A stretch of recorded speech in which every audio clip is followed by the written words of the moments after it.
Hello, and welcome to my first year of doing filmmaking, or actually videography. A little bit of both. So, what I actually have to do right now is prepare my gear to head outside and meet up with nature travel films.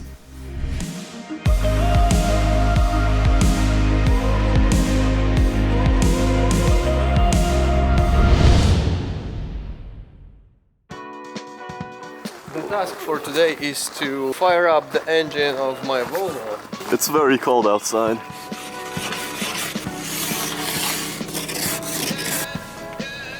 There's a guy looking at me right now from the other car. So right now we're located at a gas station. I'm not sure where we're headed, but I think it's gonna be a fun day. So in this video I want to address my experiences as a filmmaker, or more like a videographer. I only started filmmaking being a videographer or just filming more professionally last year, and that all started with a video I filmed with nature travel films in a park in like a swamp. And basically I was using my trusty phone right here. I filmed in slow motion, and Nature Travel Films was using his Mavic 2 Pro. And that was like an adventure that really started it, really sparked my attention for filmmaking. I really wanted to get into it earlier, but to be honest I was quite afraid. And that's actually my first point that I want to cover, which is being afraid. Which I still struggle with every once in a while, every now and then. Oh, can we walk on that? You are asking still? That's thick ice. Look at this. That's thick. I fucked up. You know how I have the script on my phone? The battery died. I'll have to just improvise and talk from my heart. I'll try not to go too far away so you can still hear me. I don't really know how this vlog thing works. I'm still new to this. Anyway, so my first insecurity was actually taking my camera and shooting. And still I was walking to cool places, but I didn't really take any pictures because I was thinking that I might look strange and that the pictures might not look good. I was afraid of the results I might get. I was really overwhelmed by the stuff other people were posting on Instagram. Like when you see Sam Calder's videos and you try to create something similar and it turns out very, very shitty, it really demotivates you. So the first thing was really just taking my camera and shooting and getting better over time. And how I worked around it was I was taking my friends with me every time I went out so I don't feel as awkward taking the photos. I would probably cry if from the very first tries you can get something close to that Sam Calder can do. It would not be impressive if it was that easy. Yeah. The audio will be very crappy from this video. I don't care. What's up? This is Peter McKinnon. When I made my first YouTube video, I copied Peter's McKinnon kind of style, and there was like lots of comments. Why you knock off the Peter McKinnon? But that made activity under the comment section in this video, so that was kind of successful in that term. Am I recording? Okay. Is it peaking right now? Okay. Let's talk about gear. First of all, I'm recording this on an A6000, which is my main camera I use at the moment. I started out with my phone, which I used with the Osmo Mobile gimbal. Moving on. Learn manual settings. Don't shoot on auto. Auto? Whatever. I have a GoPro with me at all times for weird angles or experimenting with different angles.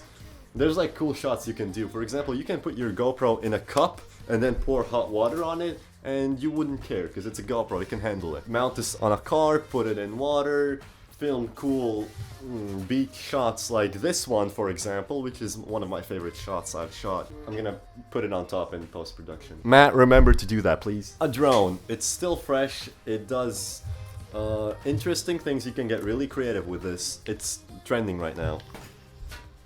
A backpack to safely store your very expensive, even if it's inexpensive, just you need a safe place for your gear. You don't need to go overboard and buy like a Peter McKinnon nomadic backpack which costs $500 or $400, which has all the bells and whistles you would want. Just get a low pro, I don't know, whatever backpack that has good organization. You need to get to your gear quickly. Get a lens. don't be like me who owned the kit lens for way too long. Get like a pocket light, which I don't own right now, which is in my list. I recommend the thing that I don't have. Actually, I used my phone as lighting. I've used my phone, I put a red wallpaper, and I used it to film a little commercial kind of thing for my dad. Check this out. This was done with my phone. Get creative. Use a flashlight. I've used flashlights multiple times for lighting. Moving on. Look at these trees. Look at that sun. There's a random tent.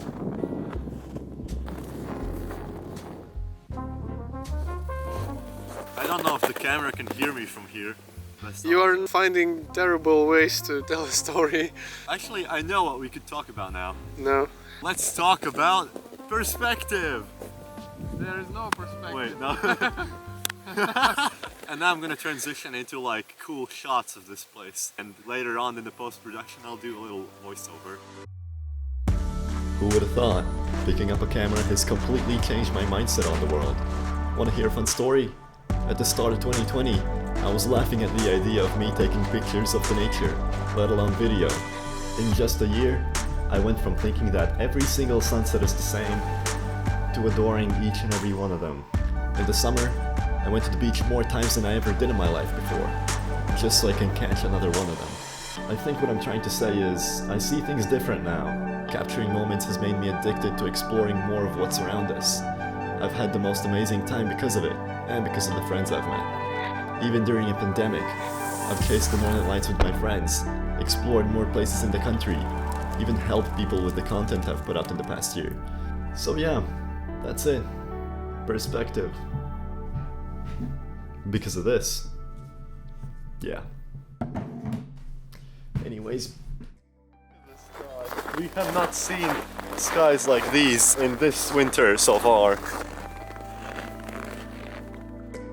What I want to cover is motivation. Everybody always talks about motivation and inspiring and all that stuff. Like it's an overused topic in filmmaking and videography. I have my days when I just want to chill and do nothing really. You will not always have motivation and will to create something, and that's just part of the process because you cannot always be productive. It sounds very cliche, but like I want to inspire other people in my age to go out and do stuff. And what I want to do is Do more. do more. Yeah, exactly. I want to travel, I want to film it, I want to show people that it's possible. And Sometimes just because you have a camera, you already are having much more motivation to go to more places, to wake up earlier, just because you know that this is the time frame where everything works. Before the sunrise, you come to the places and there is like nobody there, and you get a different experience. So this like leads you to different experience of the same place. at times I decide to wake up at like 6 a.m,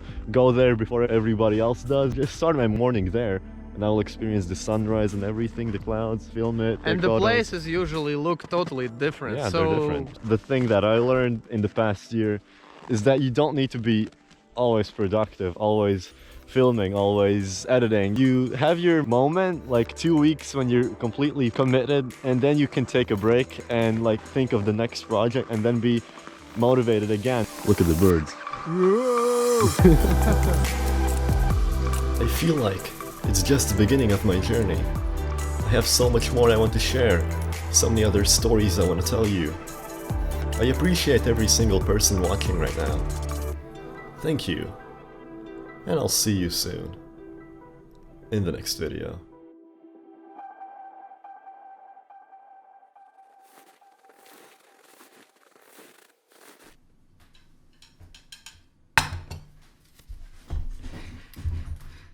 Wow, okay, let's do that again.